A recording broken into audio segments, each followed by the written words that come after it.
বাড়িতে কতগুলো খালি রঙের বালতি পড়েছিল, আর মা তাতে কিছু গাছও লাগিয়েছিল।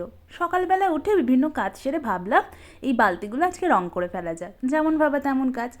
আর বাড়িতে রং হওয়ার পর কিছুটা নীল রঙও পড়েছিল, সেটারই সদ্ব্যবহার করলাম আর কি। আর এই যে আমাদের বাড়ির ছোট বদমাস, ওর পায়ে খুব ব্যথা, তাই ওষুধ আনতে যেতে হতো। ও হাঁটতে পারছে না পায়ে ব্যথায়, তাই আমি আবার কোলে করে কিছুটা নিয়ে গিয়ে, আর পারছিলাম না বলে পিঠে করে নিয়ে ওষুধ আনতে যাই।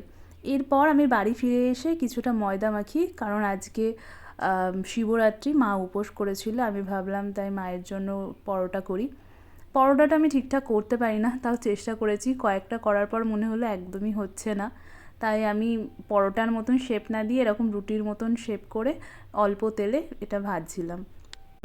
আর এই যে এটা খেতে আমার খুব ভালো লাগে। কয়েকদিন আগে বাবাকে বলেছিলাম একটা নিয়ে আসতে, বাবা দেখি এই দিনকে একটা বক্স নিয়ে পুরো চলে এসেছে।